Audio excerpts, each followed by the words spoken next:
remarque pertinente, puisque c'est à travers les questions qu'on peut toucher les choses concrètes, surtout la contribution des syndicats, des syndicalistes, du mouvement populaire. Parce que nous, on est en Inde, mais c'est à l'audience qui va nous...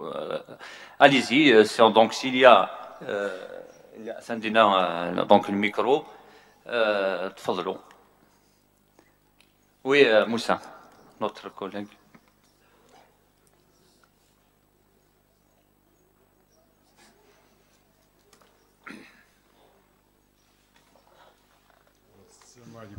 C'est moi, Moussa. C'est le conférencier là. D'abord, je sers une question.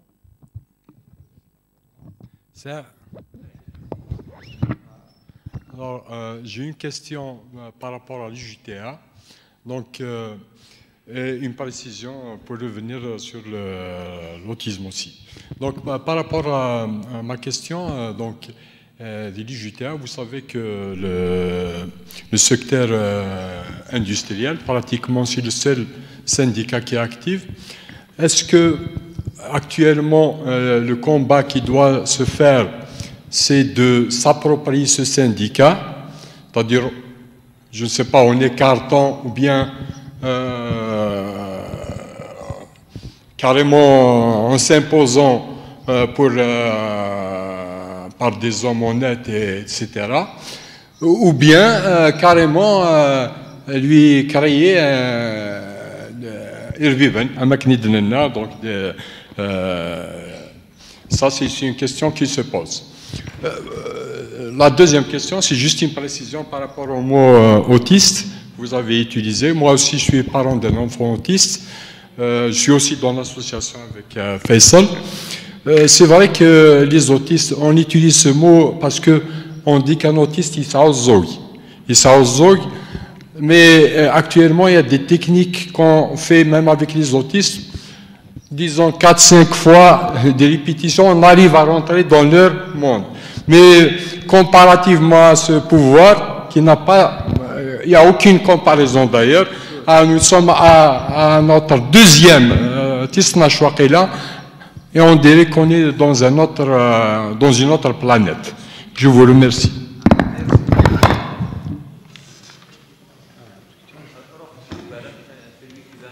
Je vais te dire un mot quand même, je crois que un tournant dans c'est qu'ils attaquent directement à une organisation politique. Toucher à une organisation politique, c'est toucher à une démocratie. La démocratie, c'est un processus qui permet d'exprimer la souveraineté populaire. Le Ma'anaïs Bléa, en tant qu'organisation, il est visé donc tel. Donc, tout le monde sait que ce qui s'est passé cette semaine hier, il y a un responsable d'un parti, il est en prison, une certaine opacité, il était clair, la déclaration, un des éléments, ils veulent changer le régime. Un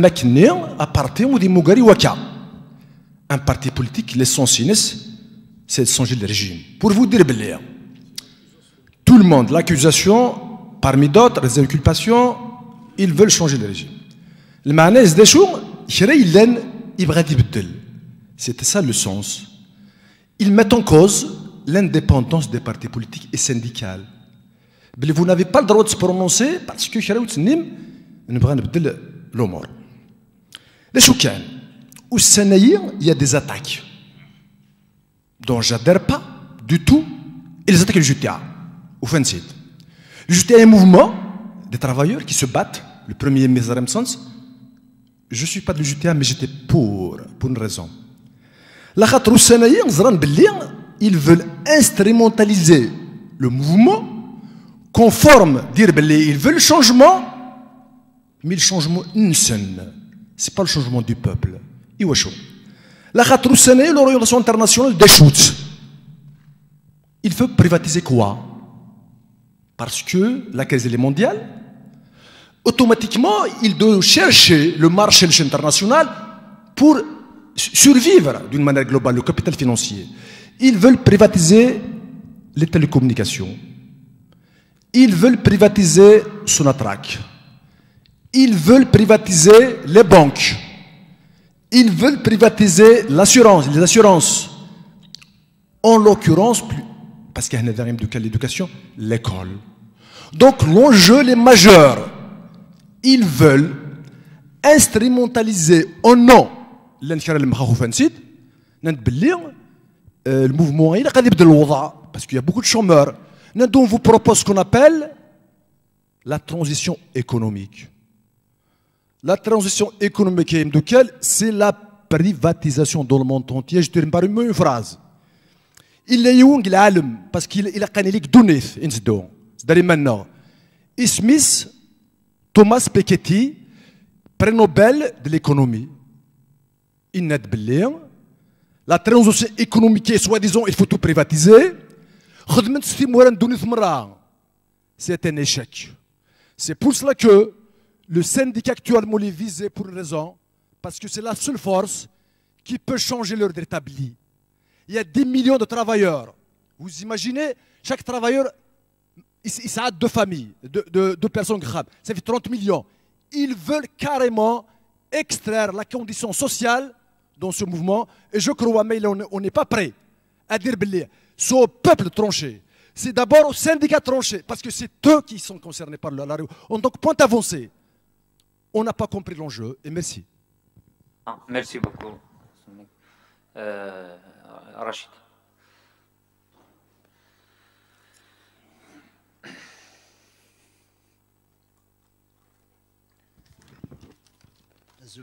Merci pour m'avoir permis de poser une question. Donc c'est bon, bien avant de poser la question, je vais revenir un peu sur donc ce que vient de dire. J'avais pas prévu de vous répondre. Donc, quand vous avez intervenu, le peuple algérien, il y a le discours idéologique. Qui défendent le 22 février, ils défendent essentiellement parce qu'il y a un problème politique. Il y a un problème, Bouteflika, qui veut remplir pour un 5e mandat. C'est l'élément déclencheur numéro 1. Ce que je dis, il y a eu un Bouazizi en Tunisie qui a été brûlé, par la suite, c'est l'élément déclencheur de la révolution tunisienne. Nous connaissons notre Bouazizi à nous, c'est Bouteflika. Bouteflika, parce que depuis 62, avec Nidina Faisal tout à fait au départ, donc tous nos camarades, c'est l'armée qui a pris le pouvoir. Sauf on a de le FLN, du GTA, coché à droite. C'est des éléments que l'armée utilise pour se donner une façade d'un pouvoir civil. Et Bouteflika voulant remplir, car le peuple algérien, non. Les slogans, la chanson d'ailleurs qui circulait, الأولى الثانية الثالثة والرابعة والخامسة راهي تجوز. Donc, c'est vrai que les Algériens défendent quelle est l'Algérie qu'ils rêvent. C'est un chômeur, il veut travail. C'est un travailleur, il veut un meilleur emploi, il veut être mieux logé, etc. L'Algérie de ses rêves. Mais l'Algérie de ses rêves, l'Algérie de nos rêves, elle est heurtée à un mur, c'est la dictature. On ne peut pas nous exprimer. On ne peut pas dire notre Algérie. On ne peut pas faire nos projets. Il y a eu des partis politiques à qui on a empêché d'exister, de parler, de s'adresser au peuple. Les télévisions leur ont été fermées. Les élections, ils ont été laminées parce que les projets qu'ils proposent pour l'Algérie, les Algériens n'ont pas la chance de les écouter et en même temps, même si le vote, ils vont frauder. D'ailleurs, ils nous ont proposé une élection du 18 avril avec un président mourant et ils nous proposent encore une autre élection pour le 4 juillet avec des candidats fantômes. Mais ils tiennent. Donc le problème, il est essentiellement politique. C'est vrai, ce qui a permis le 22 février, c'est la présence des syndicats, des partis politiques, de la société civile qui ont tout le temps lutté, qui ont été sur le terrain, des marches, etc. Et ben, c'est des images qui ont donné à réfléchir à l'ensemble des Algériens. C'est possible. Et ben, il y a eu l'élément déclencheur. Donc, je pose la question essentiellement parce que, bon, je lis la littérature des partis politiques, des syndicats, Zarapon.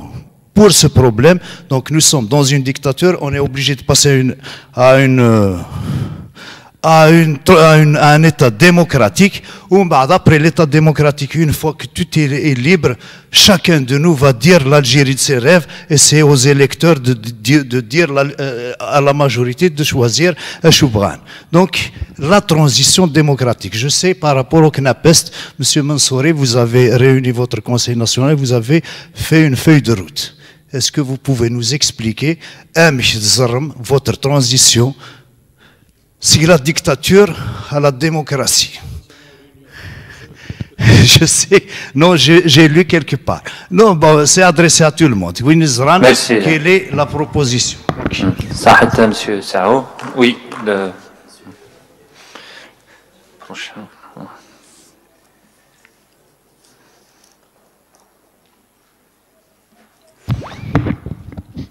Salam alaikum, Zouf Léon. J'ai des questions directes. Alors, est-ce que, pour toi, est-ce que vous ferez des réunions entre les syndicats? Et est-ce que la Confédération syndicaliste des forces productives représente les syndicats? Monsieur Aziz, je veux faire une question. Est-ce que vous n'avez pas reçu une invitation au plateau télévisé? Parce que quand on voit l'islam Atiyah, toujours il convoque Chourouk. Ils veulent que بعدين كشعب زعما ثاين ريبريزونتون ثاين منا après فراش شو ديوسي عندي امبليكي زعما الطلب الابراهيمي منا. Merci.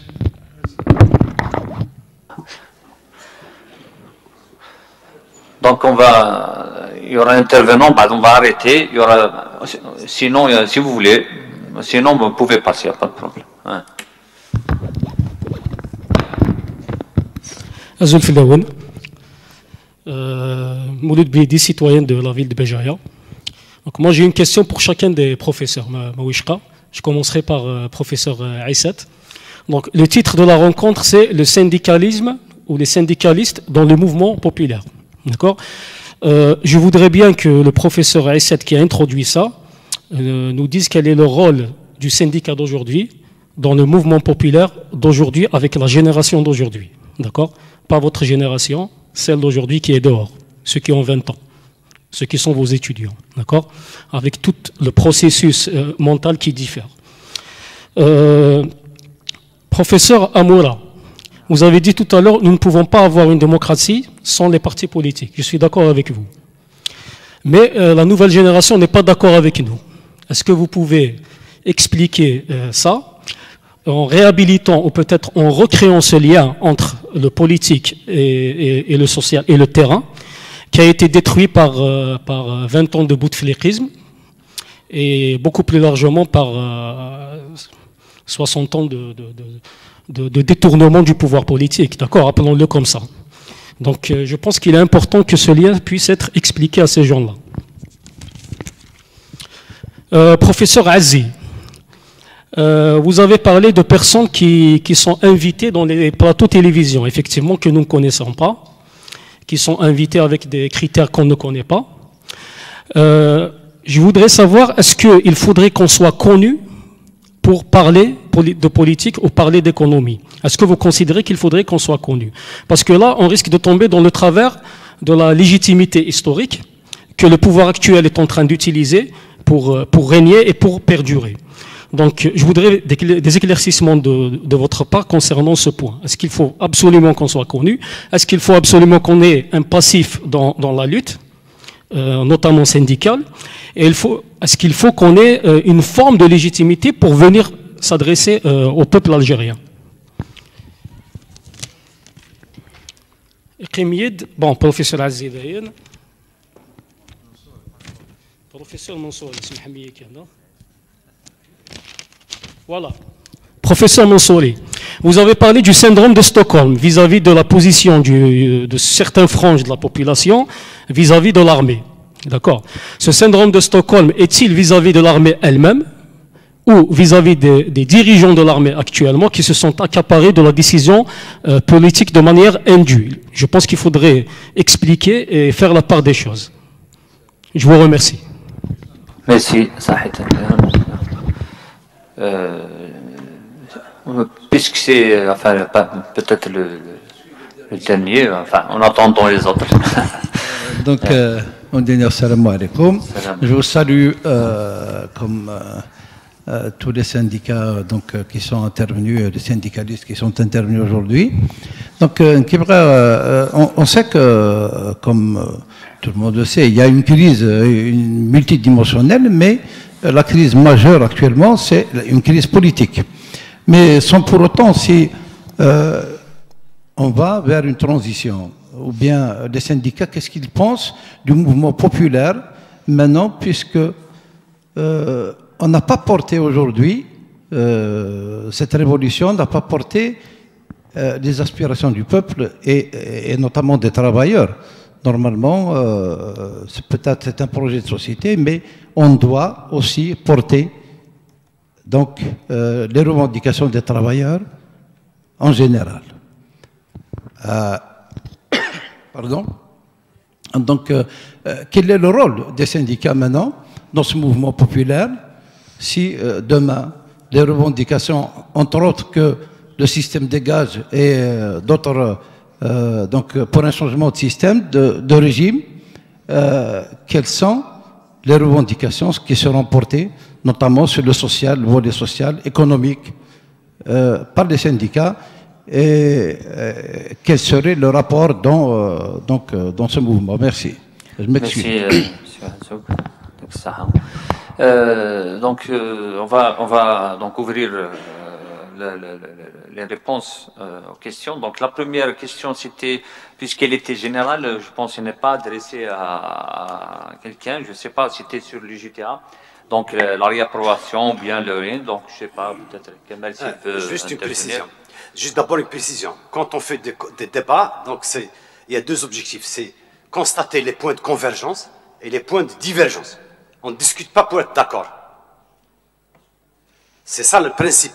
On essaie de construire, à partir de nos convergences, de divergences, comment faire demain. C'est ça la question importante. Donc, je suis amené à répondre sur les questions liées. Qu'est-ce qu'on va faire après le 4 ou le 4 juillet, en septembre, après la feuille de route Guetza. Mais le problème, la question qui se pose aujourd'hui, je pense qu'elle n'est pas à ce niveau. C'est un niveau de débat qui est un peu loin du besoin du mouvement aujourd'hui. C'est pour ça que je partage la question qui m'a été posée dans la conférence. Comment faire pour appuyer le mouvement dans la phase actuelle de faire échec au présidentiel du 4 juillet? Comment faire pour être plus fort, pour imposer, pour éviter un recul du mouvement? Ouais. C'est ça la question d'aujourd'hui. C'est ça la grande question. Et dans ce cadre, j'ai dit, moi je pense que les forces syndicales ont un rôle important à jouer. Qu'elles soient organisées dans des syndicats, dans des collectifs, dans des comités d'usine, dans des comités X ou Y, elles ont un rôle important à jouer. Parce que ça s'appelle pouvoir économique. Dans ce pays, dans le monde entier.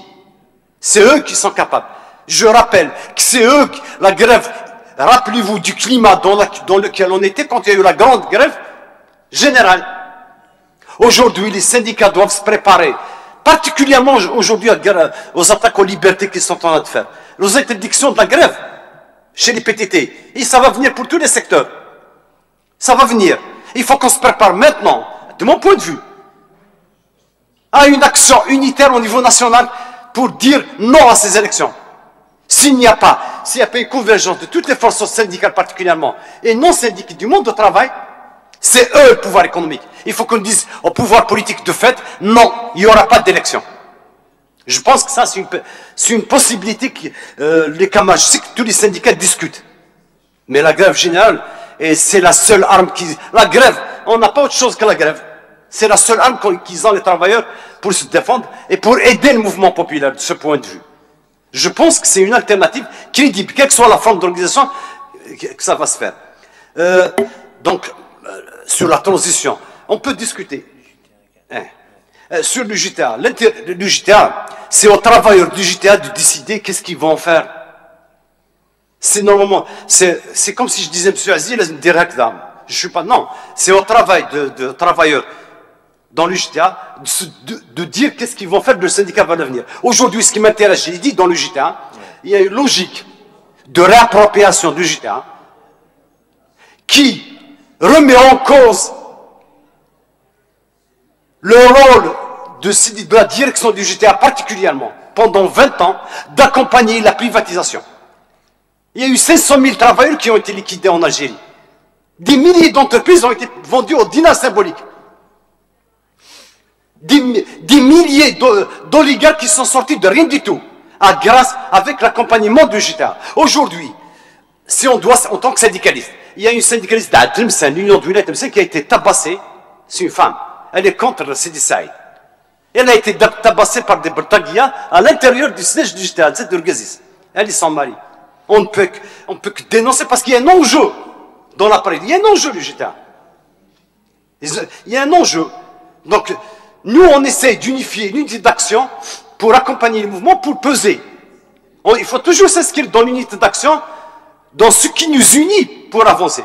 On évite toute chose. Donc, évidemment, la République du JTA, d'un point de vue démocratique, c'est leur question. Oh, le SNAPAP doit se poser la question. Le CNES se pose la question avec le fameux Melnat. Et d'autres, je ne sais pas. Beaucoup de syndicats, tous les syndicats que vous voulez. Tous les syndicats, ils ont un problème.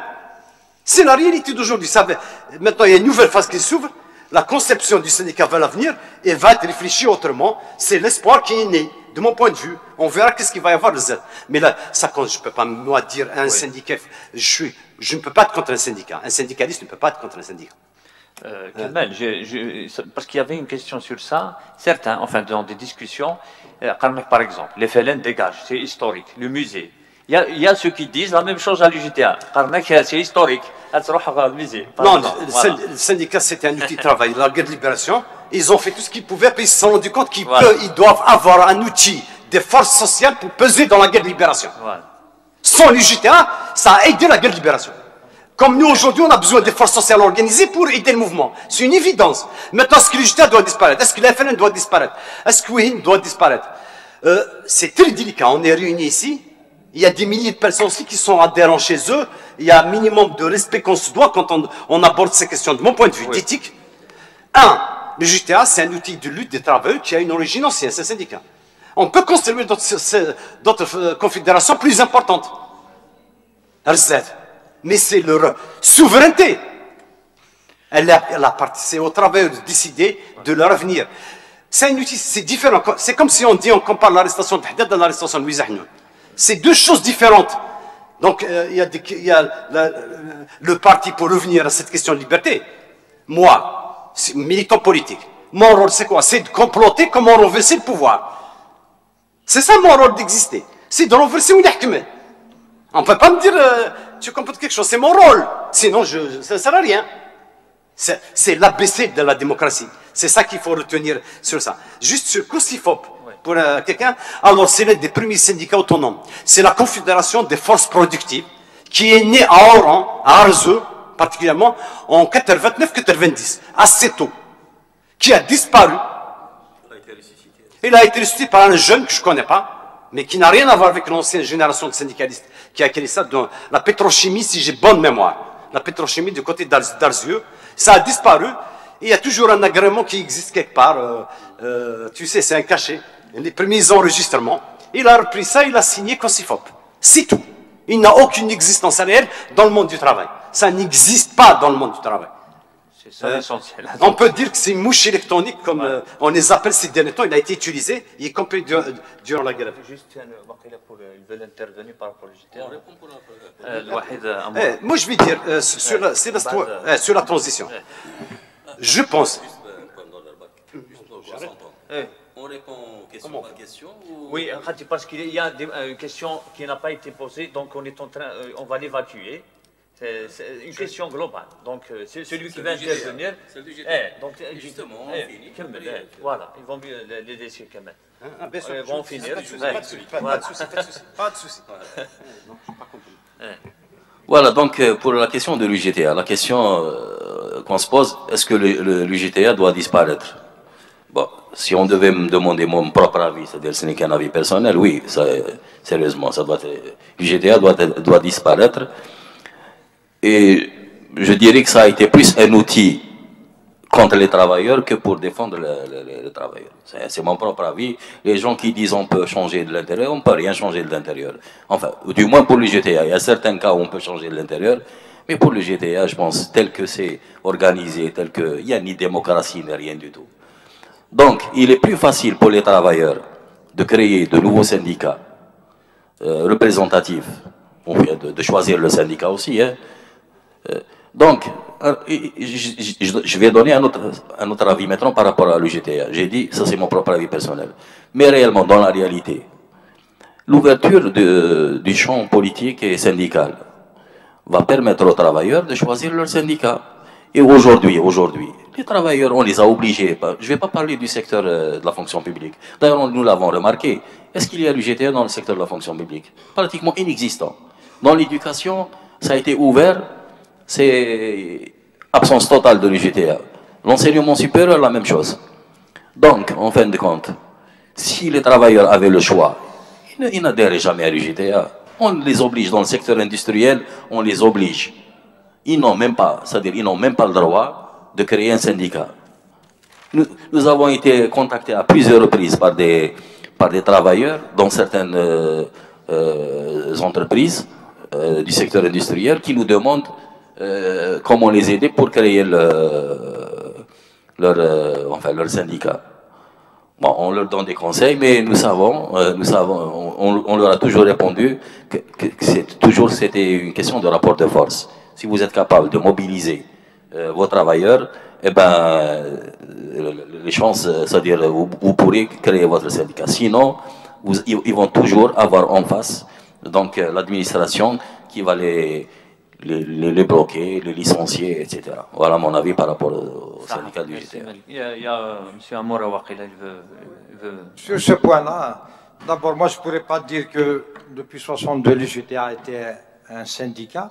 C'est un appareil au service du pouvoir, en place à chaque fois. Il a toujours joué le rôle de pompier. Mais moi, la question que je pose d'abord, Sidoum Saïd, on ne l'appelle pas le secrétaire général, on l'appelle le patron. Même dans la presse, on écrit le patron de l'UGTA. Pour voir un petit peu le dilemme de ce syndicat. On dit syndicat, mais sinon c'est un appareil. Vous ne pouvez rien changer. Il y a des gens qui ont essayé. Ce n'est pas en 2019 qu'il faut dire qu'il y a des travailleurs qui sont... Mais où étaient-ils tous ces travailleurs lorsque c'était Sidoum Saïd, en juin 2016, qui avait proposé la suppression de la loi sur la retraite anticipée sans condition d'âge. Ce n'est même pas le patronat, c'est même pas Haddad ou le gouvernement. C'était les UTA. Ben, vous pouvez vérifier ce que j'avance là. En janvier 2017, qui voulait vendre, ils étaient à trois, Haddad, Sidi, Saïd ou Yahya, qui voulait vendre les entreprises publiques. Les gens parlaient ici de la privatisation. C'était Sidi Saïd, qui a mis l'argent des travailleurs de l'éducation et de la retraite aussi dans l'affaire Khalifa, dans la banque Khalifa. Il est appelé au tribunal militaire dans l'affaire Khalifa, militaire de Blida. Il rentre témoin, en tant que témoin. Quand il est rentré dans le tribunal, la juge l'a regardé. Elle lui a dit, vous êtes, monsieur Sidoum Saïd, vous êtes rentré témoin, vous allez sortir témoin. Il est sorti témoin, il a mis 50 milliards de centimes des œuvres, de l'argent des œuvres sociales de l'éducation. J'ai le rapport de la Commission nationale chaque année de dinars. De dinars, donc plus la caisse nationale. Oui, j'ai le rapport. Le bilan financier qu'ils nous font chaque 3 années, c'est pas chaque année, eh bien, ils apparaissent, c'est 50 milliards, Khalifa Bank, qui a été dissoute depuis plus de 15 ans maintenant. Voilà. Donc, changer de l'intérieur, c'est impossible. Ils ne pourront pas. Il y a des syndicats, par exemple le Strateg, l'électricité. Mais ils leur ont fait des pressions. Ils ont démissionné. Il y a, on parlait des postiers. Le président et le porte-parole du syndicat autonome des postiers, ils ont été licenciés depuis plus de 4 ans. Ils sont avec nous dans la Confédération. Ils ont été réintégrés par la justice, mais vous savez qui est le secrétaire général, même de la formation, les travailleurs de la formation professionnelle. Il y a un syndicat avec nous, mais le secrétaire général, c'est Nasser Bouteflika. C'est plus que tout faire. Ils ne peuvent pas bouger. Donc, l'UJTA, comme les Algériens demandent le FLN au musée, l'UJTA aussi doit être mis à l'UJTA. Merci. Donc voilà, c'est un débat. Donc pour gérer un peu parce que ça c'est une première question. Donc il faut voilà brièvement s'il vous plaît. Bon, par rapport à la question du GTA, la position elle est claire. Vouloir se réapproprier l'UJTA, c'est chercher à apprivoiser un crocodile qui n'est pas. C'est pas. D'abord, je ne sais pas si vous avez lu la contribution de quelqu'un qui a fait les frais justement du fonctionnement de l'UJTA, en l'occurrence M. Badawi. L'UJTA est, entre guillemets, un réformable de l'intérieur. Vu son fonctionnement, il est calqué sur un modèle militaire. Toutes les voix discordantes sont laminées, c'est-à-dire on leur permet même pas de s'exprimer. Zram, chaque fois qu'il y a des voix discordantes par le passé, ni au niveau local ni au niveau national, on leur interdit même l'accès, même s'ils sont élus au niveau local, on leur interdit l'accès aux salles du congrès de réunion. Donc je trouve mal, c'est-à-dire qu'un appareil, c'est un appareil qui a servi de faire valoir à tous les gouvernements pour mener des politiques antisociales depuis 62. Parce que, surtout les 20 dernières années, où on a vu ce syndicat cautionner, c'est pas le syndicat, c'est la tête. Ils ont besoin d'un cachet, c'est tout. Le pouvoir a besoin du cachet du GTA. Il participe au licenciement de milliers de travailleurs, fermeture d'entreprises, privatisation d'entreprises, c'est-à-dire valider cautionner des lois de finances qui vont complètement à l'encontre des intérêts des travailleurs et défendre bec et ongle, c'est-à-dire vous avez ils ont, qui fera, les militants de base, qu'est-ce que je leur dis? Couper l'herbe sous les pieds de les manis. Parce que tant que ils demandent la tête, Sidi Saïd, qui pour moi, ils veulent sa place. C'est-à-dire, à vie personnelle, ils veulent juste, c'est-à-dire ôtez-vous que je m'y mette. La position du CNAPEST, le CNAPEST, pour nous, au CNAPEST, FLN, UJTA, dégage. C'est-à-dire, c'est la position de notre syndicat. Merci. Merci, M. Mansouri. Je pense les autres questions qui ont été posées, donc certaines sont adressées directement aux intervenants. Donc celui qui veut commencer, je ne sais pas, Malik.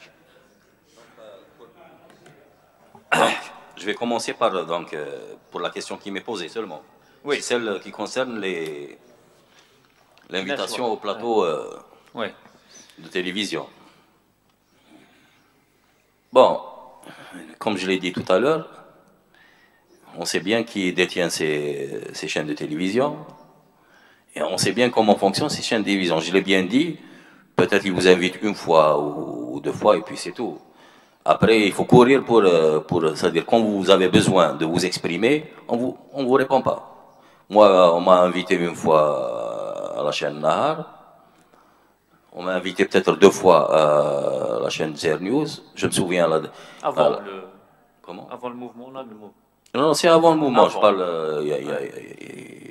Non, c'est pour expliquer. Même, c'est-à-dire avant et même aujourd'hui. Même aujourd'hui, à plusieurs reprises, quand je devais répondre, je voulais répondre. Il fallait que j'ai un droit de réponse. Je les ai appelés, j'ai envoyé des emails, j'ai envoyé sur leur page Facebook, aucune réponse. Et d'ailleurs, je me souviens une fois, il y avait un collègue qui parlait avec une journaliste de Chorour, il lui dit pourquoi vous donnez la parole toujours à ce qu'on appelle l'autre partie, alors que cette partie-là, tout le monde sait. C'est-à-dire la partie qui est la deuxième partie, ce qu'ils appellent eux la deuxième aile du CNES, que tout le monde sait que ces gens-là ont été parachutés avec l'aide du FLN, parce que tout le monde le sait aussi, nous avons fait les preuves, il y a des articles de journaux, et même sur Internet on peut trouver la trace. Ils sont allés soutenir le 5e mandat lors d'un rassemblement du FLN à Constantine, le 16 septembre 2018. Donc c'est clair, nous on se battait en fin de compte contre tout un parti politique au pouvoir. Et ces gens-là, c'est-à-dire ils ont accès à la presse via donc leur connaissance et tout. Nous, on n'a pas le droit tout simplement. On veut s'exprimer, on ne nous laisse pas. Donc, il ne faut pas s'étonner quand vous voyez des gens défiler sur ces chaînes-là. Vous m'avez cité un nom, je ne sais pas qui c'est cette personne, parce que déjà je ne regarde pas, moi sincèrement je ne regarde pas ces chaînes. Je sais que ces personnages qu'on présente, on veut justement les présenter comme surtout après le début du mouvement populaire, on présente ces personnes-là comme étant des opposants, comme étant... mais c'est facile de présenter des gens comme ça. Pourquoi ils les présentent comme ça? Parce qu'ils ont justement besoin, d'autres personnes. Les personnes elles sont grillées, ces personnes-là. الشياتين هذوك تاع لي بن حمو لي غول لي فاطمه بوصباع لي شيده الايجابيه etc. Tous ces gens là ils sont grillés, ils peuvent plus les utiliser. Mais ce qu'il faut savoir, les chiatines ils sont encore très nombreux. Et comme je l'ai dit une fois, enfin j'avais écrit quelque chose sur le chiite justement, c'est pas la majorité des Algériens, c'est pas des chiatines. La majorité des Algériens c'est pas des gens sales, c'est pas des corrompus.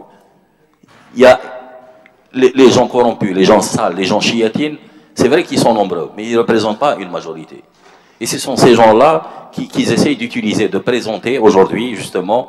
C'est pour ça que je disais tout à l'heure, pourquoi j'ai parlé de ça tout à l'heure, en disant, il n'y a que les gens identifiables, on ne devrait faire confiance qu'aux gens identifiables. Et les seules personnes identifiables, c'est les gens identifiables, les personnes identifiables à travers le temps, pas dans un laps de temps court, pas en 12 semaines. C'est pas en 12 semaines qu'on découvre qu'il y a des opposants, qu'il y a des gens qui veulent le bien pour ces pays. C'est pour cela que je dis, même si on déteste certains partis, même si on n'aime pas les syndicats, c'est les seuls aujourd'hui, c'est les seuls qui soient crédibles. Je parle évidemment des partis d'opposition et des syndicats autonomes qui ont montré leur opposition à ce système-là. Donc ma réponse, elle est évidente. Ces chaînes-là, elles ont fait partie du système. Ces chaînes de télévision font toujours partie du système et décident ce qu'elles veulent. Voilà. Merci, c'est les autres, donc, oui. Juste une précision par rapport à une question. Sur l'histoire de la transition, comment on la voit ou là. Il y a plusieurs avis pour l'après, mais tout le monde est d'accord qu'il faudrait une transition dehors du système. Ça, c'est un fait. Ils ne sont pas habilités à organiser quoi que ce soit, le régime actuel, et ses figures et tout ce que vous voulez. Maintenant, il y a deux aspects. Il y a ceux qui considèrent qu'il faut une période transitoire pour aller vers une présidentielle. Il y a ceux qui considèrent qu'il faut aller vers une transition qui passe par un processus constituant. C'est deux démarches sur lesquelles on doit débattre beaucoup. J'ai dit tout à l'heure, moi je suis partisan du processus constituant. Pour une seule raison. L'Algérie n'a jamais eu d'assemblée constituante, n'a jamais eu de constitution propre. La première, 63, a été dissoute avant qu'elle écrive la Constitution. Ce qui a poussé Ahmed à faire son parti, ce qui a poussé Boudiaf à faire son parti, et ainsi de suite. On n'a jamais eu une constitution qui est venue du peuple. Et c'est mon interprétation du mot d'ordre populaire, de la reconnaissance qu'il y a, quand des textes sont avec chez Jamel Bouherd, il ne faut pas qu'ils vous volent votre révolution. Chez les Harbi, chez les peu des figures d'opposition depuis 62. C'est un peu cet aspect. Donc c'est important. Et ça, c'est par le débat. On a le temps de le faire. Aujourd'hui, l'urgence, c'est le 4 juillet, faire barrage à ces élections, faire partir ce qu'il y a du système. Ça, c'est important sur cet aspect. Sur les autres questions, je peux avoir des divergences, mais j'ai dit à mon camarade, c'est vrai qu'on peut être divergent. Mais il faut dire les vérités. J'allais dire sur le combat contre la loi des retraites, c'est la Fédération de métallurgie, l'Union locale de l'UIBA sont rentrés en grève. C'est une réalité. Ils sont par force ou pas par force à l'UJTA. Alors, qu'est-ce qu'ils vont décider? On ne peut pas l'ignorer. Demain, il y a une nouvelle ouverture. On verra ce que les travailleurs vont faire comme choix, crier. Parce que si on pousse le joug, il faut dissoudre les SNAPAP. Il y a une question de SNAPAP. Dans le CNES, dans tous les syndicats, il y a un problème. L'UJTA, je dis, c'est un symbole d'État. Moi, je considère que l'UJTA n'est différent du FLN. Parce qu'elle s'est opposée en 62, elle s'est opposée au coup d'État 63, elle s'est opposée en 69, elle s'est opposée en 77, jusqu'à l'article 120. Il y a eu des exclusions. Il y en a parmi eux. Tous les gens qui se sont opposés au troisième mandat ont été exclus au troisième mandat. Ils sont là. Il y a eu toujours des résistances à l'intérieur de l'État. Mais Bouteflika a normalisé Koulej. C'est les partis politiques qu'on a un problème. Dans les partis, il a discrédité tout ce qui est politique. C'est un drame. C'est un drame. Quand on a des partis qui sont discrédités, on a un problème dans la société. Il a tout normalisé par l'argent, par autre chose. C'est ça. Moi, je pense qu'il faut respecter le niveau de conscience qu'il y a. Est-ce qu'en 12 semaines, comme le disait M. Azi, c'est possible de produire une élite? Je ne le pense pas. En 12 semaines, c'est très court. Tu as dit non, c'est pas possible. On a la même réponse. En 12 semaines, il faut beaucoup de débats. Mais attention, il y a une Algérie qui a résisté à la normalisation de Bouteflika. Il y a une Algérie qui a résisté. Dans les syndicats, Hakim Asbaïhi, elle a résisté au 4e mandat, elle a été arrêtée. Ceux qui ont résisté en 2011, dans les syndicats, dans les partis, dans la rue, dans les travailleurs licenciés. Sur les syndicats, attention. L'enjeu, c'est de dire la majorité des travailleurs en Algérie n'ont pas le droit au syndicat. Tout le secteur privé est interdit de syndicat. Par la caution de Sidi Saïd, je suis d'accord avec vous. Par la caution de la centrale syndicale, ils ont cautionné. Mais il faut se battre. Et j'espère que la majorité des travailleurs vont être syndiqués demain, dans un syndicat de leur choix. Et moi, je veux que les gens choisissent leur syndicat, mais je me bagarre en tant que syndicaliste pour qu'il y ait l'unité d'action sur des questions. Que les syndicats s'unissent, frapper ensemble et rester différents. C'est ça l'urgence. C'est ça l'urgence. Donc, c'est la seule explication que je voulais donner sur cet aspect. Je voulais ajouter le rôle dans le mouvement, qui n'a pas cité, des activistes Facebook. Il y a quand même beaucoup de groupes Facebook, des activités, ils jouent un rôle important. Ça reste une représentation indirecte du mouvement, qu'on le veuille ou non, aujourd'hui, parce que le mouvement parle. Il y a les jeunes, mais on ne peut pas. Ils ont la majorité des Algériens ont moins de 30 ans, moins de 40 ans. Donc c'est important d'avoir ça. Et je suis d'accord avec l'intervention des collègues qui a dit, attention, le chômage. Et bien sûr, l'Algérie, demain, si elle ne garantit pas l'emploi, on va revivre la même chose. Si elle ne garantit pas la liberté de faire ce qu'on veut, on a un problème. Si on forme, nous, des étudiants, on est collègues, on est tous enseignants sur cette table. Si on continue à produire, à enseigner à une génération, ils ne savent pas quel est leur avenir, ça va exploser. On ne peut pas améliorer le niveau si on ne sait pas quel est le parcours, quel est ton projet de vie professionnelle. On étudie des étudiants qui ne savent pas ce qu'ils vont devenir. Et on ne peut pas les motiver s'il n'y a pas cet aspect. On peut être très bons enseignants, très bons pédagogues, mais on n'aura pas réglé le problème de l'espoir dans ce pays. Merci. Merci Kamel. Justement, une parenthèse, c'est l'exemple du mouvement, enfin la révolution tunisienne. C'est-à-dire, il y a des comment dirais-je, des déceptions sociales, etc. Donc, les questions, justement, une question a été posée à M. Amoura dans ce sens, voilà, entre autres. Entre autres. Donc, par rapport à la question, il y avait deux questions. Il n'y a pas de démocratie sans parti politique. Et comment réhabiliter le politique. Moi, je le dis, je l'assume, malgré que je n'appartiens à aucun parti politique. Nous avons tous fait des expériences, même dans la clandestinité à l'époque, à l'université, mais je le dis par conviction. dans tous les pays du monde, dans toutes les démocraties du monde, des pays qui ont plus de 2000 ans d'indépendance, on n'a pas supprimé les partis politiques. Il n'y a pas cette panoplie, ce nombre important. En Algérie, vous avez plus maintenant, je pense qu'il y a plus de 80 partis politiques qui ne représentent des fois rien. Il faut quand même essayer, je dirais purifier, mais quand même épurer un petit peu le champ politique. Mais sinon, nous ne pouvons pas supprimer les partis politiques. Comment attirer les jeunes? J'étais jeune, nous avions adhéré à des partis. C'est vrai que les intérêts de certains cadres de partis, moi, je pense qu'il y a même certains qui sont passés maintenant ici dans cette même à raconter des histoires, alors qu'eux-mêmes étaient derrière la fuite. Ils ont contribué à faire fuir les bonnes volontés dans les partis politiques, parce qu'ils ont peur pour leur poste en tant que cadre.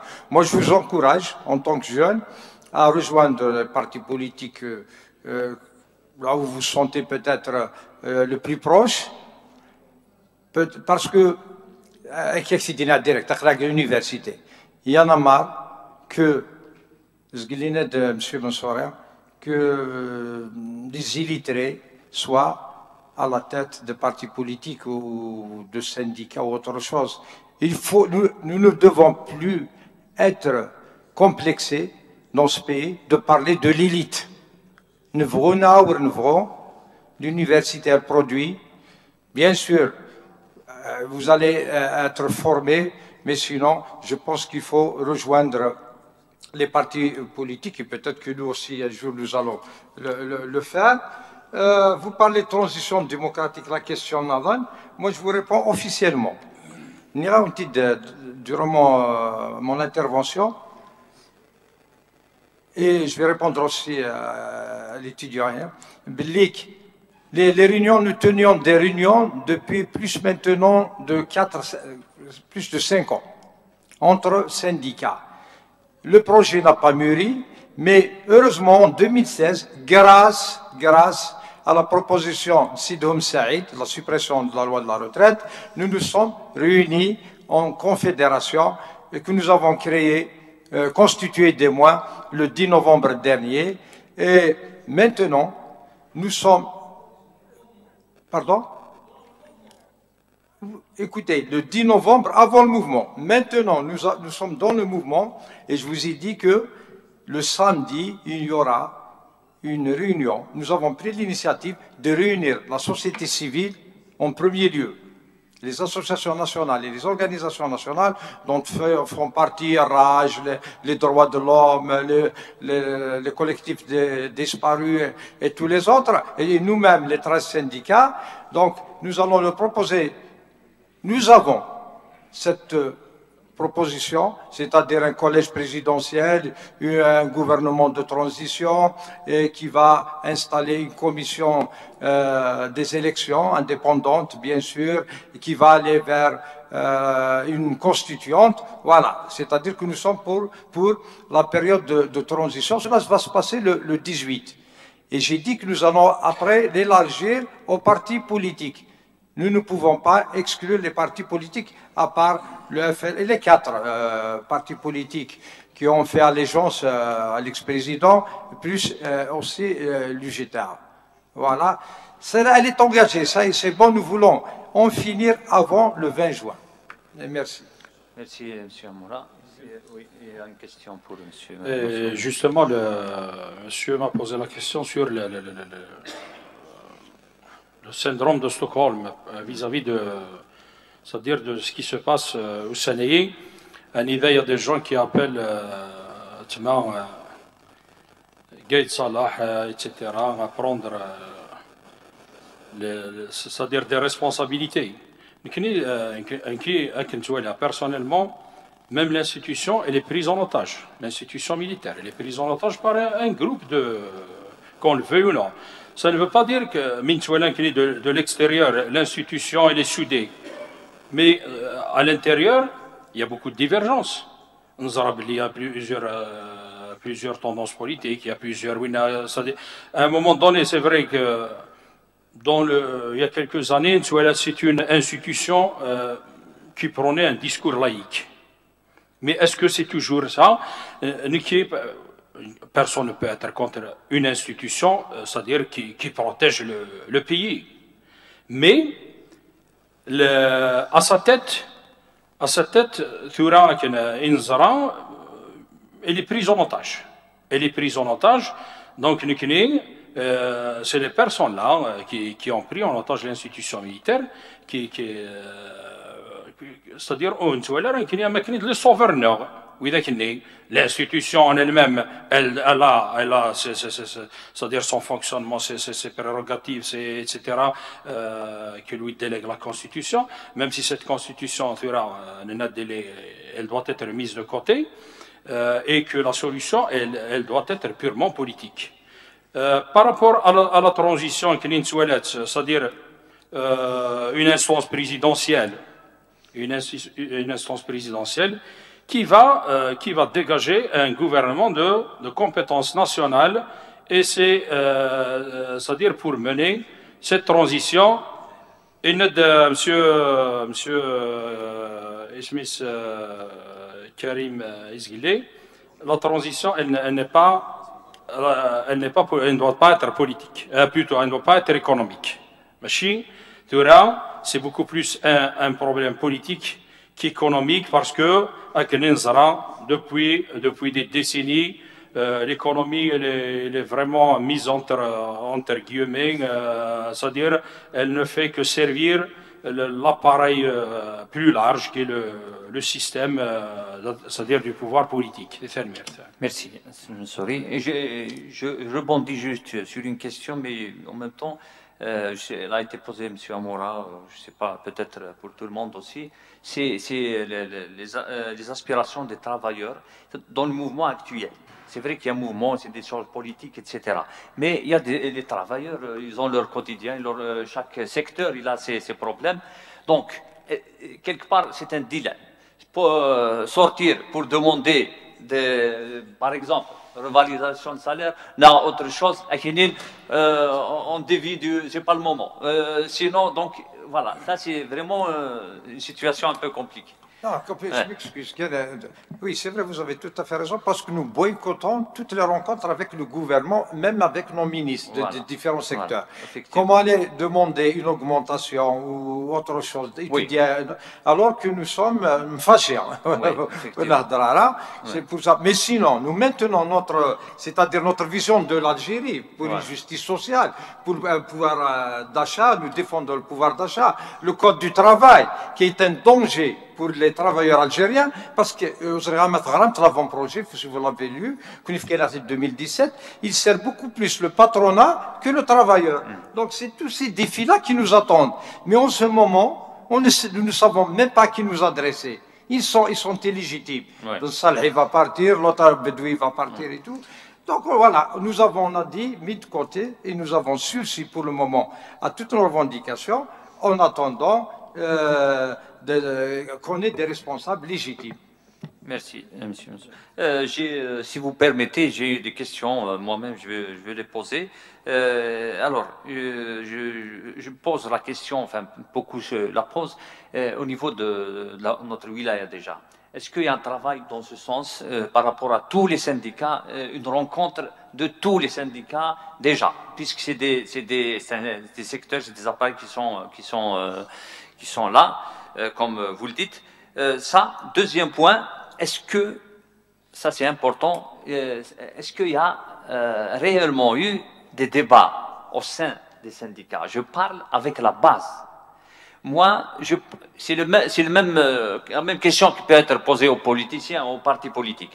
Mais parce que j'ai l'impression, depuis le 22, sauf si j'ai pas suivi l'actualité, depuis le 22 jusqu'à aujourd'hui, j'ai jamais vu, enfin, un parti politique appelé à une assemblée, à faire une rencontre avec la base militante, pour au moins être proche, au moins leurs militants. Donc, je pose la même question aux syndicats, les assemblées générales des syndicats, etc. Voilà. Si, Monsieur Mansouri, oui, merci. vous pouvez commencer. Donc, au niveau de Wilaya, c'est une initiative qui a émané du comité de soutien au travers de Béjaïa que préside M. Boujaoui Karim. Donc, ils nous ont appelés en tant que syndicat, représentants des syndicats autonomes. Nous avons organisé donc 2 ou 3 réunions. Et nous avons, c'est-à-dire, appelé à donner un souffle, c'est-à-dire pour le mouvement, et c'est-à-dire adhérer complètement au mouvement et essayer de structurer, parce que c'est-à-dire c'est vrai مي اسماء دي انه اللي طابني ذا شو نبغى ذا شو نبغى الى خد هذا هي منا باش شو هذا صدير هذا نفا افيك دي بروبوزيسيون دو شو ندوموندي ذا شو نبغى اون طون كو c'est-à-dire que syndicat autonome, en tant que travailleur, en tant que au niveau de notre structure précisément, nous avons initié, c'est vrai, la phase le début, avec les vacances scolaires, etc. Chacun, on était beaucoup plus occupé par, c'est-à-dire le côté pédagogique, les examens. Nous n'avons pas voulu perturber les Smith. Juste après la reprise, nous avons appelé un conseil. Nous avons réuni nos délégués de différents établissements et dans un communiqué que nous avons diffusé, nous avons appelé, il a été beaucoup plus un conseil politique, oui. C'est-à-dire à la question, l'événement, c'est-à-dire la circonstance des choses. Nous avons même appelé nos délégués à organiser au niveau de chaque établissement des tables rondes, c'est-à-dire d'ouvrir des débats pour alimenter justement le mouvement par des slogans, par des propositions, par des, c'est-à-dire une délégation au niveau de Boumerda, sur une feuille de route. Même le dernier conseil national a été dédié à ça, c'est-à-dire on a mis de côté nos revendications socio-professionnelles pour nous consacrer uniquement à, c'est-à-dire à ce mouvement populaire. Quelqu'un d'autre qui veut...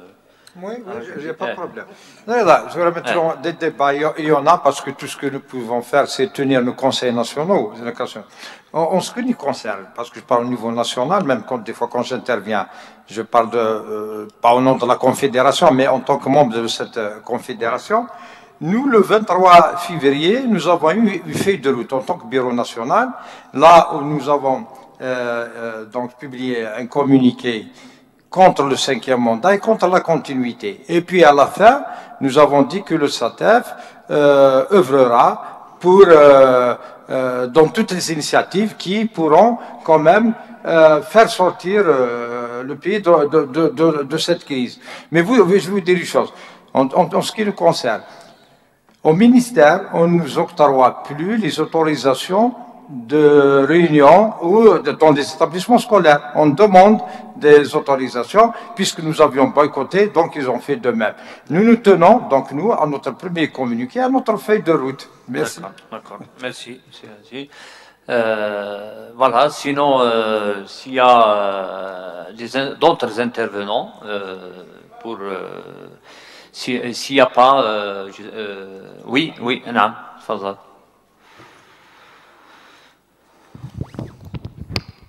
Zoul.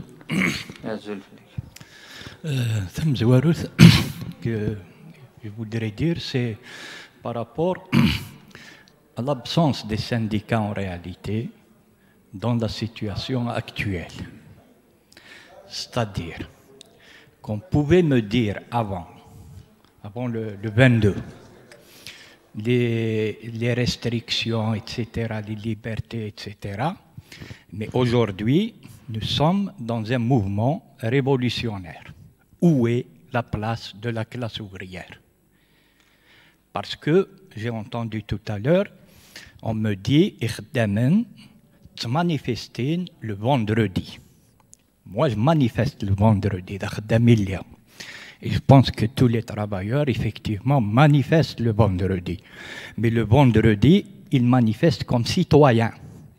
Ce n'est pas comme classe sociale, comme classe ouvrière.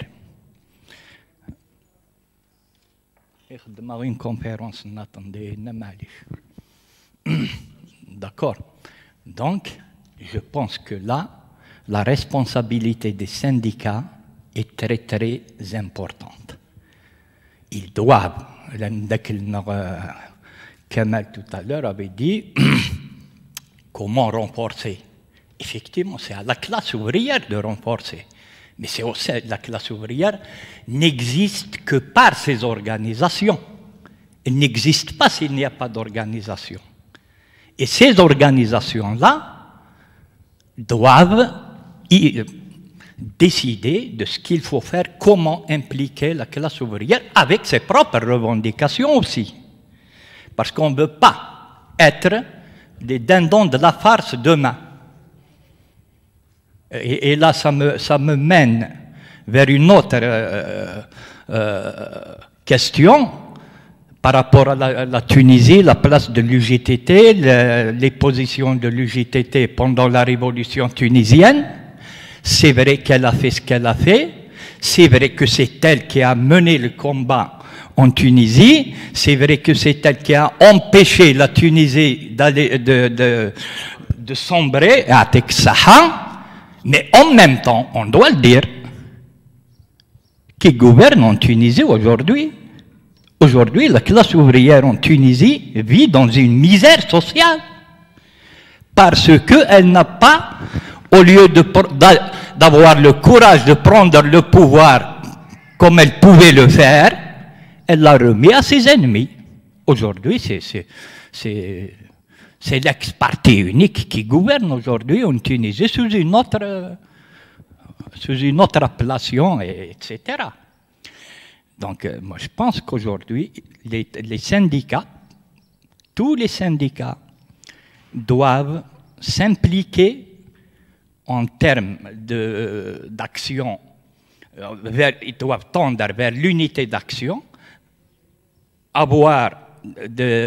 et pourquoi pas avoir une journée de manifestation pour les travailleurs. Les étudiants le font, et tant mieux, et c'est bien, et je les encourage. Mais les travailleurs aussi, si on ne veut pas que ce mouvement faiblisse, justement, on doit le renforcer par une journée de manifestation propre à la classe ouvrière. Par exemple, ça peut être une grève générale comme l'a proposé Kamal, et on peut imaginer beaucoup d'actions. Voilà en gros ce que je voulais dire. Pour conclure, juste un mot, je vais dire, avant de passer la parole bien sûr aux invités. Donc la question que j'ai posée, c'était surtout dans le souci donc de plus d'engagement, plus d'action. Je donne un exemple concret. Les syndicats, ils ont l'organisation, ils ont la structure, donc ils ont la possibilité de faire des actions. Par exemple, je vous donne l'exemple, par exemple à l'université, on a programmé le jeudi, le collectif enseignant ATS, à travers le collectif Aïnéon, bien sûr, donc dans le collectif, on va organiser par exemple un meeting demain, les Tarouas. En plein public, quartier, donc voilà. C'est ce qu'on demande aux syndicats. Il faut s'impliquer comme ça, par exemple. Vous pouvez organiser des rencontres à l'extérieur carrément, parce que c'est des organismes qui existent, ils peuvent organiser eux le débat. Voilà. Par contre, les jeunes, peuvent pas. C'est vrai qu'il y a des comités des fois mais c'est pas dans toutes les régions, dans tous les. Voilà. C'est dans ce sens qu'elle. Oui, Mali. Une chose. Il faut savoir aussi que les syndicats sont différents quand même, c'est-à-dire les secteurs. C'est pas la même chose. Peut-être ici à l'université, c'est un peu l'idéal parce que il y a les étudiants, il y a les enseignants, les travailleurs. Donc bon, c'est ce qui se fait. Chaque mardi, il y a une marche entre 10h et 2h. Il n'y a pas vraiment un effet sur le déroulement, par exemple, des cours, sur le déroulement de la pédagogie, etc. Ça se règle. Mais si je prends un secteur, par exemple, je vais prendre par exemple le secteur de l'éducation, par exemple primaire. Il y a quand même des enfants qui sont pris en charge. Vous n'allez pas demander aux instituteurs d'aller laisser les enfants et d'aller, bon, ou là, aux médecins, de sortir chaque...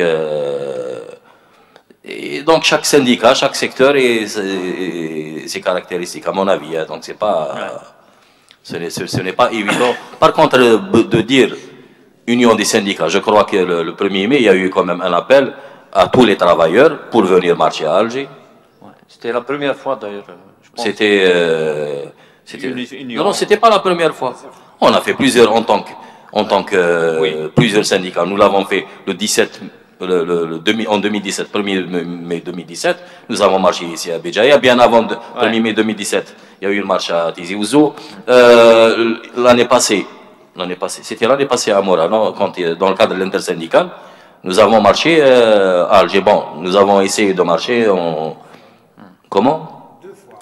2016-2017. Non, je parle de Alger, c'est 2018, non? 1er mai, oui, voilà, 1er mai. Le 1er mai, on nous a empêchés. Chacun, où est-ce qu'il a été? On a été arrêté dans des débouches de métro, dans les postes police de métro, au commissariat, chacun où est-ce qu'il a été arrêté. Donc ils ont empêché, donc nous avons fait des tentatives.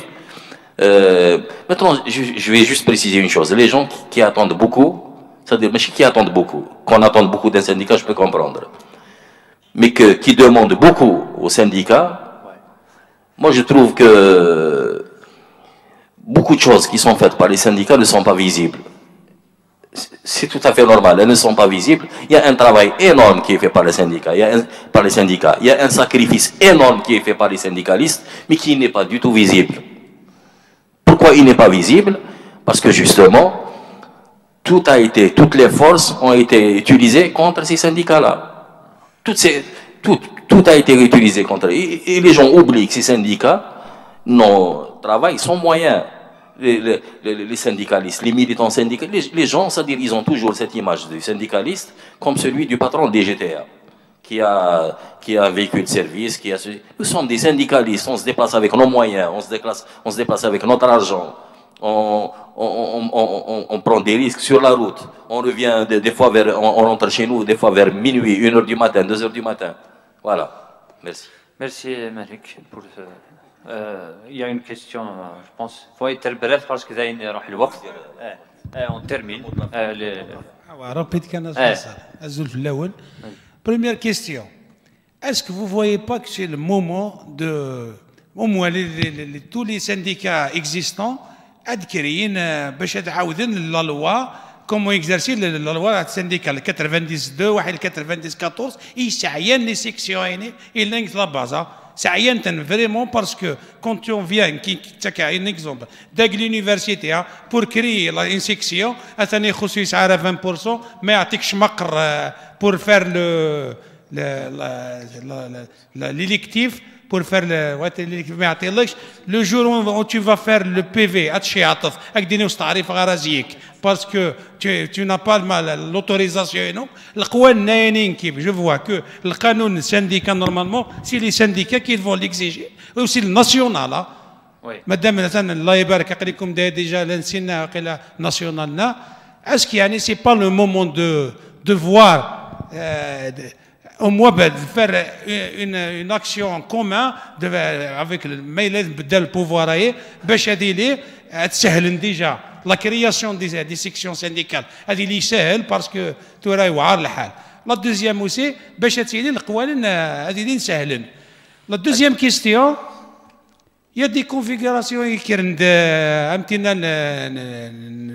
il ne faut pas dénoncer le syndicaliste, il ne faut pas dénoncer Guimas. Mais c'est pas, non, il y a des syndicats, ils se rejoignent le syndicat. Il y a quelqu'un, il c'est un syndicat, il a l'enseignement supérieur. Autant que syndicaliste, disons, de l'enseignement supérieur. Basta, non, il ne faut pas t'attaquer. Normalement, aussi, c'est entre syndicats, on n'ose pas parler parce qu'un syndicaliste, mais il y a des problèmes qu'on doit, même il y a des limites, des franchises entre syndicats, normalement, que les gens disent oui, c'est comme ça. Dernière question, Kan Moussa, Merci, rapide. compléter l'intervention d'hier, en même temps à répondre à Malek. C'est-à-dire, effectivement, on peut quand même apporter à ce mouvement en tant que syndicat. Au début, si vous avez remarqué, il y avait des actions pratiquement de tous les syndicats. Donc la santé, on voyait la santé de fraude, y compris les forêts. Ouais. À un certain moment, on croyait que c'était la gendarmerie. Tout le monde. Donc la justice, maintenant on voit une certaine démobilisation. Alors là, si on parle des actions, c'est-à-dire c'est pas par rapport quand vous parlez des actions qui ne sont pas visibles, mais maintenant vis-à-vis du mouvement, il faut que ça soit visible. C'est-à-dire il faut qu'il y ait des actions au moins pour le maintien de la mobilisation entre les vendredis. Ouais. Je vous remercie. Donc, sur ce, on va essayer de faire passer le mot de la fin à chacun, s'il peut rajouter en quelques minutes seulement la parole, Malik. Merci. Donc, moi, pour le mot de la fin qui dure combien? 2 minutes, 3 minutes. Donc, à mon avis, c'est-à-dire le mouvement doit continuer, surtout, c'est-à-dire à mon avis, ce qui a ramené des changements, ce qui peut encore ramener des changements, c'est la mobilisation de la rue. Les gens qui disent on sort le vendredi, tout a été ramené par les sorties de vendredi. Ça n'a pas été ramené par autre chose. D'accord? Ce n'est pas par là que la pression, c'est la rue. Le jour où cessera la pression de la rue, vous ne pouvez rien faire. Faites des conférences, faites ce que vous voulez. C'est bien de faire des conférences, c'est bien de s'organiser. Mais aujourd'hui, à mon avis, aujourd'hui, le peuple a décidé de sortir. Il ne veut plus rentrer chez lui jusqu'à ce qu'il y ait un vrai changement. Bon, peut-être pas un changement parfait, mais ils veulent quand même du changement. Et dans ce changement-là, qu'est-ce qu'ils attendent? C'est-à-dire, qu'est-ce qu'il attend le peuple? Il attend une indépendance de la justice, une vraie justice. Il attend l'ouverture du champ politique et syndical. Voilà ce qu'attend maintenant. Je ne pense pas qu'on va arriver à une situation parfaite d'ici. Et autre chose, les gens qui se disent 12 semaines, ça n'a rien donné. 12 semaines, ce n'est rien. Si les gens croient que les 12 semaines, c'est beaucoup, dans le parcours d'une lutte, c'est-à-dire les gens oublient que la guerre de révolution, elle n'a pas duré 12 semaines. Elle a duré presque 12 années, enfin. Donc il faut que les gens se calment un peu et soient réalistes et continuent surtout à se mobiliser. Et merci. Ça. Merci, monsieur Aziz. Kamel, un dernier mot. Alors, un dernier mot. Je veux dire, quand les travailleurs sont en grève, généralement pour pouvoir critiquer une grève, il faut d'abord être soi-même en grève.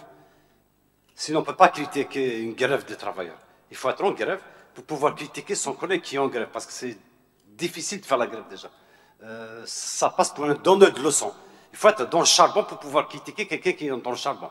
Dans le principe, il y a je veux dire que la question qui est posée, comment les organisations syndicales, les organisations sociales peuvent aider dans la construction du rapport de force pour faire partir le système en place. C'est ça la question qui nous a été posée au début. J'ai dit que nous avons une phase où nous avons affaire à un régime qui nous pousse vers le pourrissement, qui nous pousse vers l'effritement. Il essaie les divisions. Vous touchez tout ce que vous voulez, tout ce que vous avez entendu à Danflas. Il a une logique, il a une politique pour arriver à ses fins. Nous, on doit avoir une politique pour durer, 12 semaines, peut-être 20 semaines, 30 semaines, empêcher d'abord les élections du 4 juillet. On doit avoir une politique sur ça. Donc là, on a dit qu'il y a ce qu'on appelle des forces sociales différentes, critiquables, mais qui sont dans le mouvement. Et qu'il va falloir qu'elles se positionnent. C'est les forces ouvrières, ou là, les travailleurs de tous les secteurs. Tous les secteurs. Je rappelle qu'ils ont joué un rôle important dans la mobilisation. Important. Le corps de la santé, le corps des avocats, qui a repris la mobilisation, c'est quelque chose qu'il faut saluer. Ils vont marcher chaque mardi. Eh bien, il faut que tous les secteurs reviennent à ça, comme on l'a vécu les premières semaines. Il n'y a pas 20 solutions que les syndicalistes dans leur secteur, s'ils ont une direction bureaucratique, ils font pression sur la direction de syndicat pour aider le mouvement. Ça, c'est une responsabilité importante dans les semaines à venir. Parce qu'on est attaqué de tous bords. Le mouvement est attaqué de plusieurs manières. Et là, on a besoin d'une expression. Les forestiers, la santé, Sonatrach, Hassermel, SNV Ruiba, qui est un bastion ouvrier très important. L'union locale de Ruiba, qui a toujours joué un rôle dans toutes les questions. Depuis octobre 88 et bien avant. On a besoin que ces gens s'expriment. Poussent, sortent dans la rue. Ils sortent un jour de semaine. Donc ça, c'est impératif dans la conjoncture. Je ne dis pas, dans la conjoncture, il faut renforcer le mouvement. Je préfère parler de ça que de parler de ma vision sur une hypothétique transition, qu'elle s'appelle présidentielle, qu'elle s'appelle Assemblée constituante, que je défends.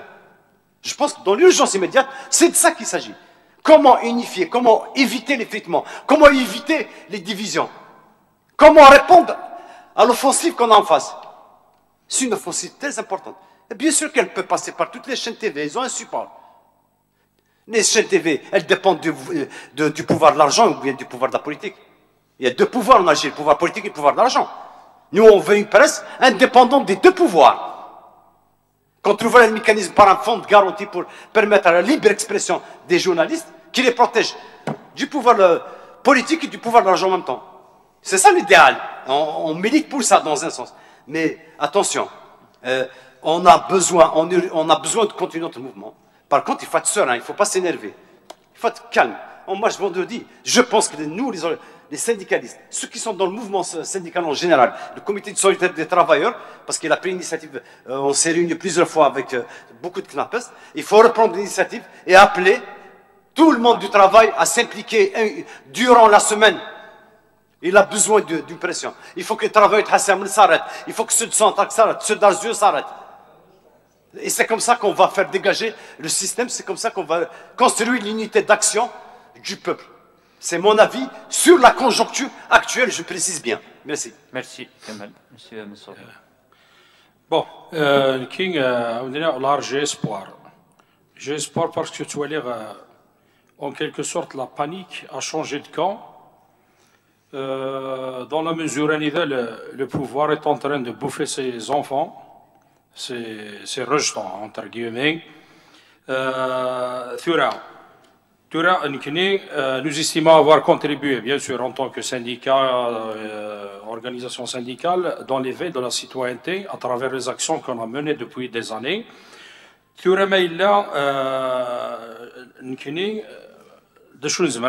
C'est de continuer à faire pression et à être vigilant pour faire aboutir la revendication donc, de notre mouvement, bien sûr.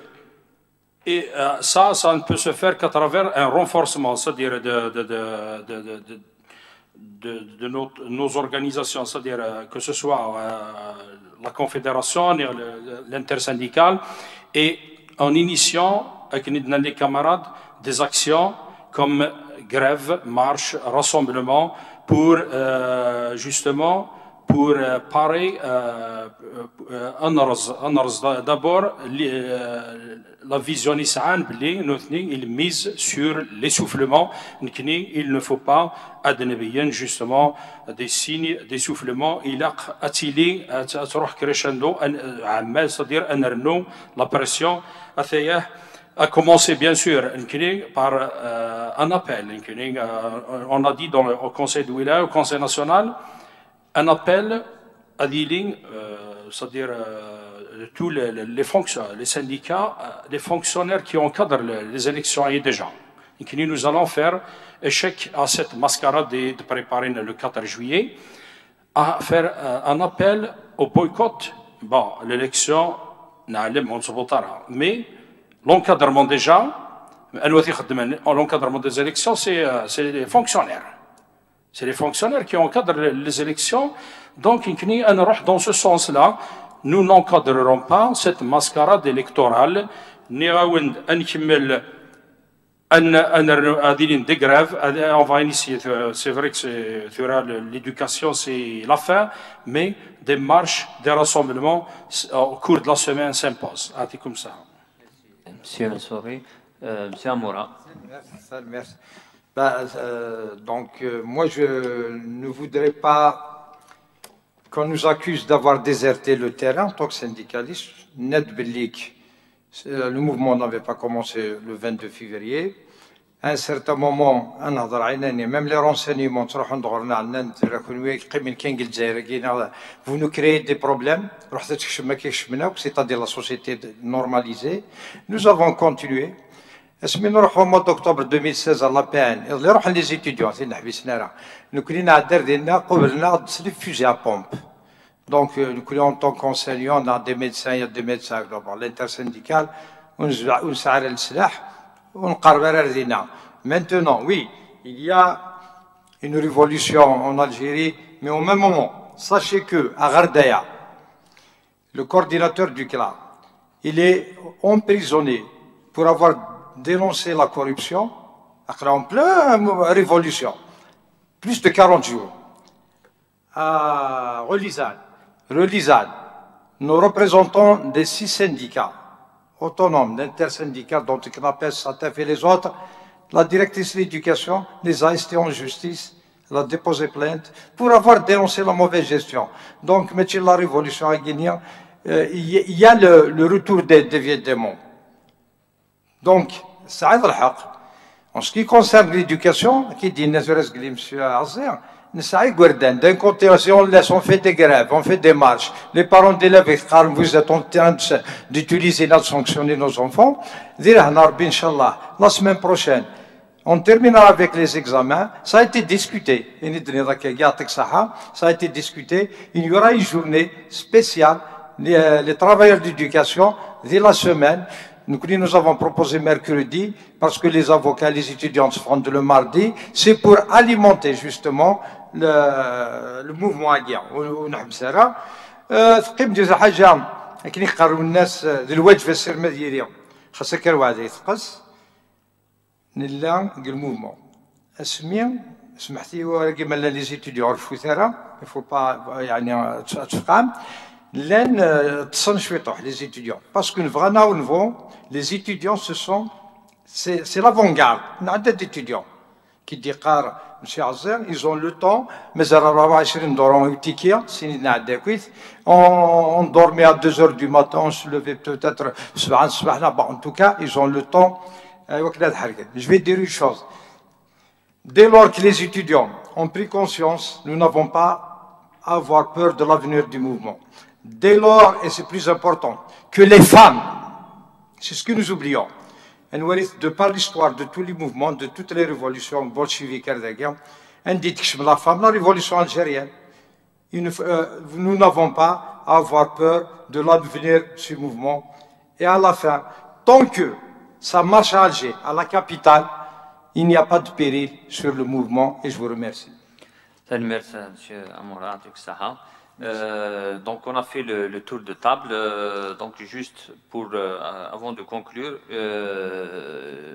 on ne peut pas oublier évidemment le regretté Ider Achour qui nous a quittés dernièrement, Allah yarhamou. Certainement, s'il était, il serait parmi nous, ça c'était sûr, certainement. Donc, c'est un hommage qu'on lui rend, donc syndicaliste. Voilà, sur ça, juste une information pour ceux qui veulent la réécouter, elle est diffusée sur Web TV, l'universitaire. Vous pouvez la consulter, la revoir, le débat, et vous pouvez le partager aussi vos amis Facebook. Voilà. Sur ce, Atikun Saha, merci Missoura, à d'autres rencontres. يعطيكم الصحة.